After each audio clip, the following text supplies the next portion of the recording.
Баршаңызға сәлем, сіздермен бірге керек кеңес арнасы. Пияз қабығының қайнатпасы қандай ауруға ем? Бұл жайында білесіз бе? Осы жайында білгіңіз келсе, видеоны соңына дейін қараңыз. Пияздың қабығы бірталай дертке дауа. Пияздың емдік қасиетін көпшілігіміз білеміз. Суықтап ауырғанда көбірек пияз жейміз. Мұрыннан су аққанда пияздың сөлін тамызамыз. Тіпті жүрек пен бүйрек ауруларына да пияздың шипасы бары белгілі. Ал пияздың қабығы туралы не білесіз? Оның емдік қасиеті орасан зор екенін естігенсіз бе? Пияздың қабығы Е, В, С, ПП дәрумендеріне, калий, магний, темір, мырыш және күкірт элементіне бай. Сонымен қатар құрамындағы каротин, кверцетин сынды заттардың арқасында вирусқа, инфекцияға қарсы күресетін күшке ие. Пияздың қабығы терінің саулығын жақсартатын әрі жасартады. Жүрек қан тамыр ауруларының алдын алады. Еркектік қуатты арттырады, иммунитетті нығайтады. Рак ауруымен күреседі, ағзаны шлактан тазалайды. Аяқ ауруларын емдейді, шаршауды басып қуаттандырады, ағзаны құрттан арылтады, ішек жолдарын реттейді, асқазанның жұмысын жеңілдетеді, мидың қан тамырларын тазалайды, қан қысымын қалпына келтіреді, қақырықты түсіреді, несеп жолдарының жұмысын реттейді, терідегі безеу мен экземаның жазылуына септігін тигізеді. Қалай емдейді? Жүрек қан тамыр жүйесін қуаттандырады, қанның ұюына болдырмайды, жараның тез жазылуына септігін тигізеді, жүрек қағысын реттейді. Келесі асқазанды. Асқазан ас қорыту жолдарының жұмысын қалпына келтіреді, ағзадағы шырышты шығарады, артық сұйықтықтан арылтады, әрі бүйрек ауруының алдын алады. Қан айналымды реттейді. Варикоз, геморрой, белсіздік және атеросклероз ауруынан айықтырады.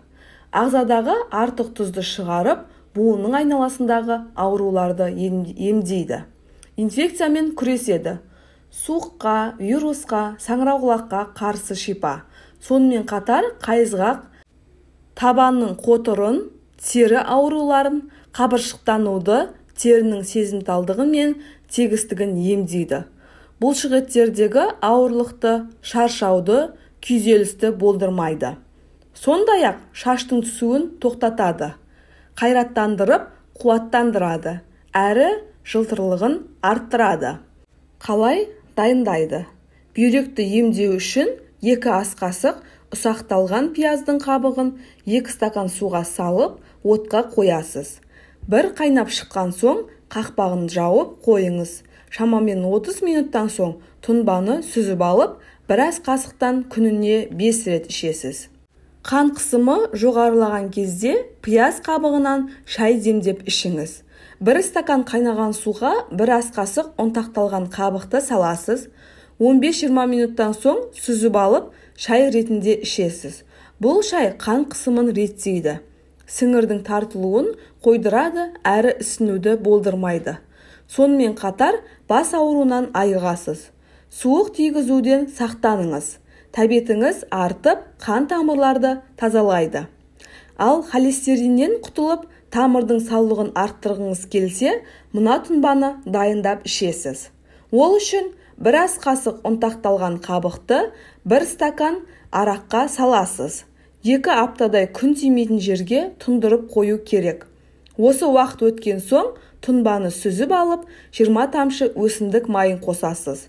Дайын болған тұнбаны 2 апта бойы тамақтанудан жарты сағат бұрын қабылдайсыз. Жүрек ауруын емдеу үшін 2 ас қасық пияздың қабығын, жарты ас қасық бақбақ тамырын және жарты ас қасық мың жапырақ шөбін араластырыңыз.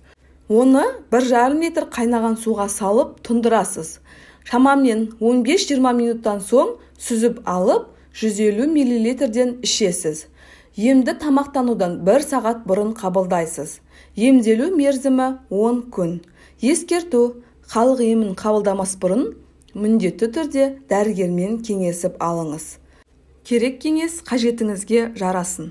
Арнаға тіркеліп, лайк басып, пікір жазуды ұмытпаңыздар, және де қоңырауша белгісін басып қойыңыздар.